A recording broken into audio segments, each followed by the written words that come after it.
Hello everyone, this is AndresRestart, and these Nintendo Switch 2 rumors and leaks continue to get interesting. We have some new updates to a few different stories here that are rather exciting, but also a bit perplexing as well. There are certainly some mysteries here that I would love to unravel. We have an update regarding Metroid Prime 5, we have an update regarding the Zelda Ocarina of Time remake, we have an update regarding the Bayonetta games, and we have an update regarding Monster Hunter Wilds coming to Nintendo Switch 2.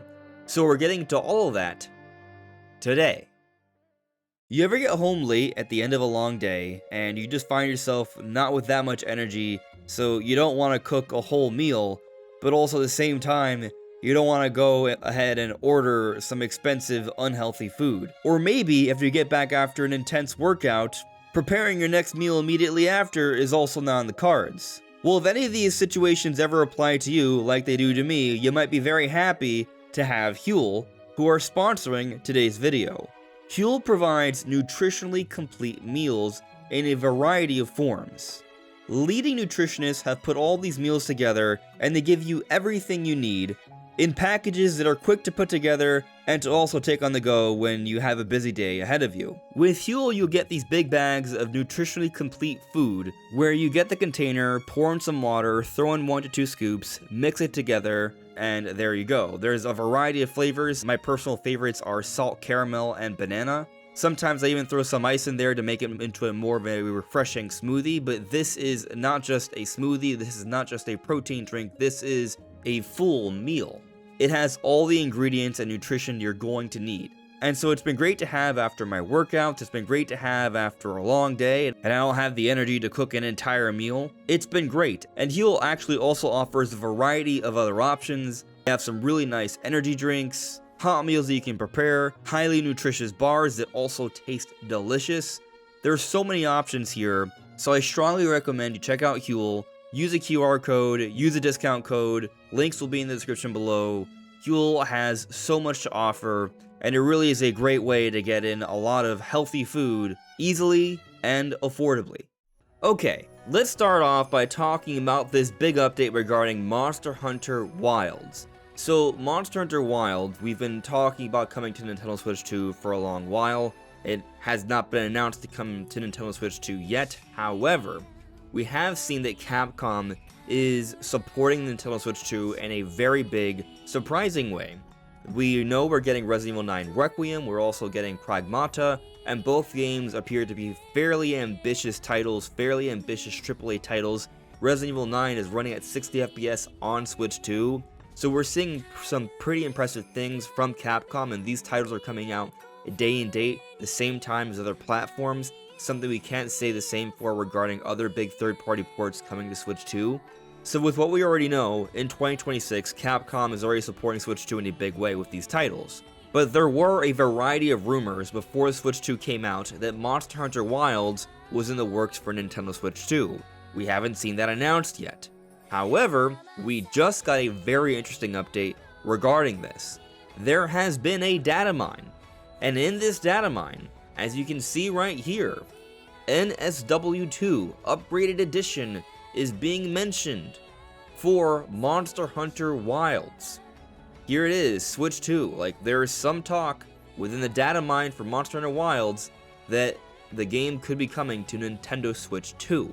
The fact that this information in this update is bringing the console up is obviously very strong evidence that they're at least thinking about making a Switch 2 version, that they are working on a Switch 2 version. And given the support we've already seen from Capcom with their ambitious titles they're bringing over, and how great looking and well performing they appear to be, and also the strong history of Monster Hunter being successful on Nintendo platforms, it makes so much sense to think that Monster Hunter Wilds is on the way to Nintendo Switch 2. Could it be coming sometime next year? That might be a really nice release. Perhaps they will tie it into a bigger expansion to the game, which could work out to be some pretty darn good timing. I'm a big Monster Hunter fan, but I also like playing these games portably, so having it for Switch 2 could be ideal. But going over to Twitter here, we see that Stealth shared out this information about this data mine and Switch 2 being involved for Monster Hunter Wilds.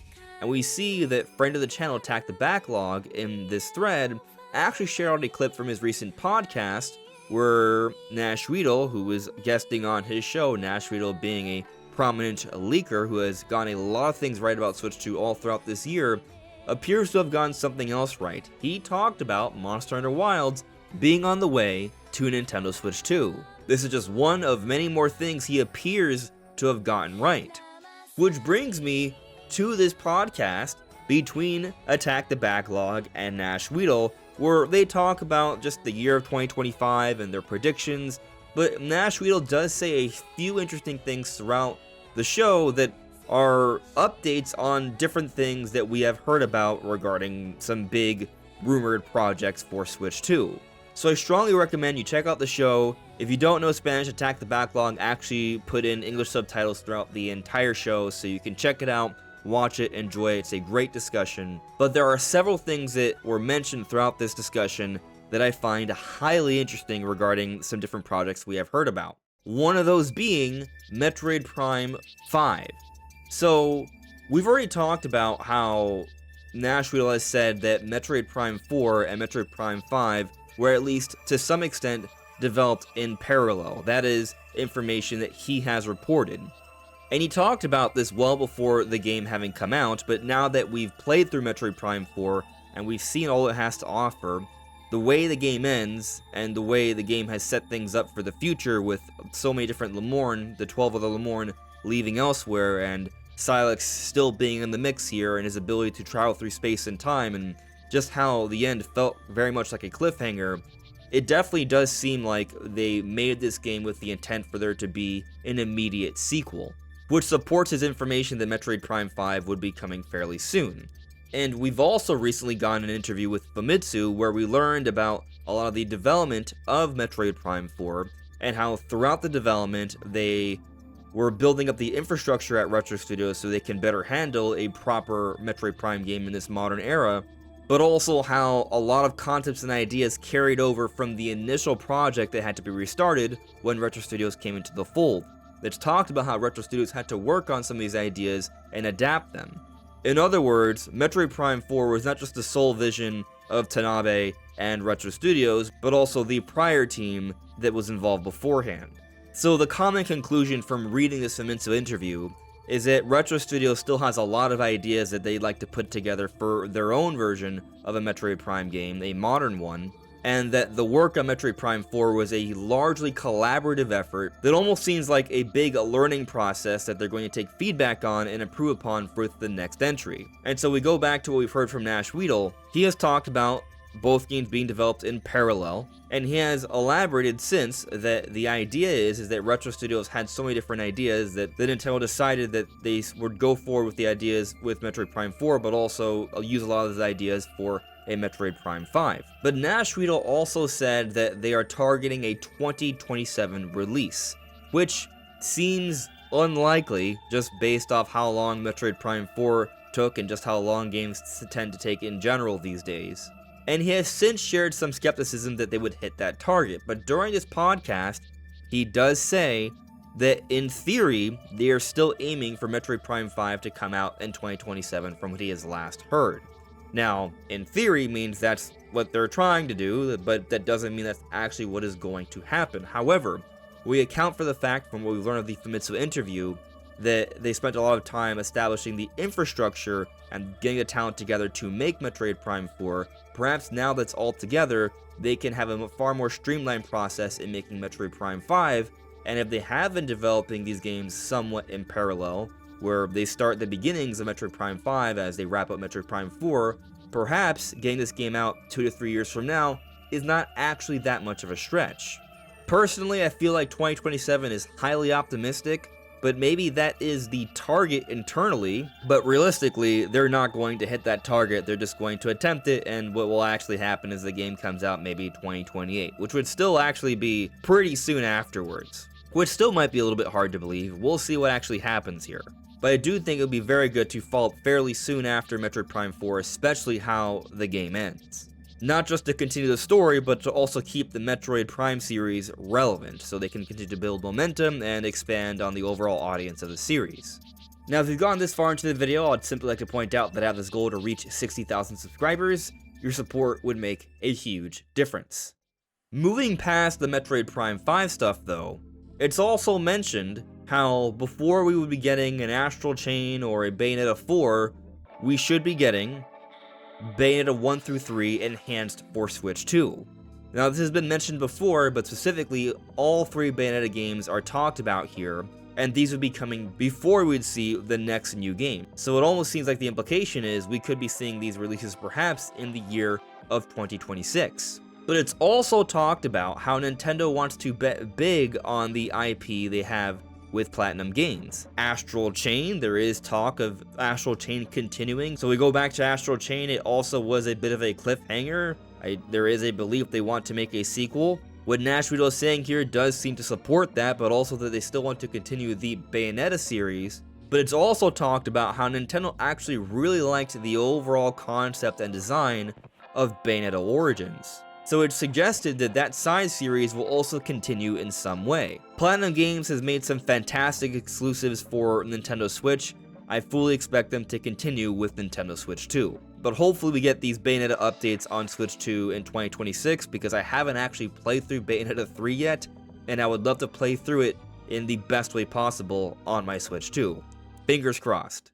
But towards the end of Attack the Backlog's predictions, the topic of Zelda's 40th anniversary comes up, and they talk about the potential of a Zelda Ocarina of Time remake coming out in 2026, and based off the most recent interview with Eiji Aonuma, how he talks about how Koei Tecmo beat them to the punch in getting out Age of Imprisonment, implying that they have their own project that they want to come out fairly soon for Switch 2.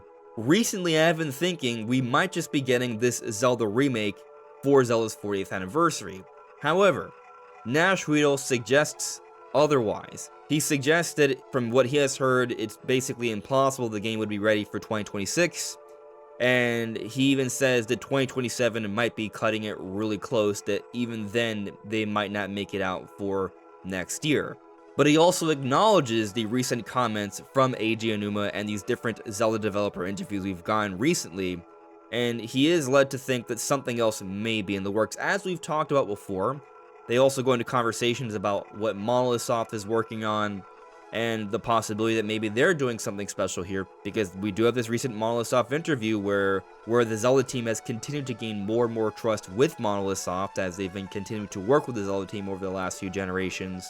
And when we also consider their job hirings for what we think is Project Legacy, maybe there's some sort of Zelda-related project here that could be coming out next year. Maybe that's what Aonuma was referring to, maybe not Ocarina of Time Remake, where we get both things, just at different times. Now, if you're disappointed at the idea that the Zelda Ocarina of Time Remake will not come out next year, there is still something being suggested here by their conversation, and Attack the Backlog talks about it. So everything that they sort of go over, Attack the Backlog surmises that, does this mean that this Zelda Ocarina of Time Remake is more so along the lines of what Capcom did with Resident Evil 4 Remake? And when you take a look at the interaction between Attack the Backlog and Nash Rito, it suggested that yes, this Zelda Ocarina of Time Remake is a bigger deal thing. It's a fairly ambitious project that is taking a long time, but it is going to be a really big deal. And it is discussed that maybe, even if it doesn't come out next year, it could at least be shown off. If it is going to be such an ambitious project, not just like a basic remake, but something more advanced and involved, kind of like the Resident Evil 4 remake, then Nintendo might want to announce this sometime during the 40th anniversary to get fans excited for what could come a little bit later, perhaps in 2027 towards the end of the year. And that could be like a really big, exciting Zelda project, which wouldn't be as big as an open-air new Zelda game, but it would still be pretty big and something that could get out still relatively early on to the console's life. But there is this overall suggestion that there's still something else coming out for Zelda's 40th anniversary that would also be very exciting, which could be coming from Monolith Soft. Regardless of what actually happens here though, we do have these recent comments from Aonuma that do seem to hard suggest that there is some sort of Zelda project that is very close to coming out, presumably for the year of 2026, Zelda's 40th anniversary. It makes a lot of sense. So whatever that is, that could be exciting, and if it ends up being something else, and we get the Ocarina of Time remake maybe in late 2027 to follow the success of the Zelda movie, very much how Nintendo followed up the first Mario movie with Mario Wonder a few months afterwards, and it ends up being a fairly ambitious, involved remake, kind of like Capcom's Resident Evil 4 remake, that could be the best of both worlds, and then a couple years later, we then get the open-air Zelda midway through Switch 2's lifecycle. So I would say we've gotten some pretty interesting updates to these different rumors and stories, but what do you all think? Let me know in the comments below. This is AndresRestart, thank you so much for listening and watching. Don't forget you can only get 50% off that Huel Discovery Bundle with my link in the description below or the QR code you see on screen here, and I will see you all really soon. Take care. Bye.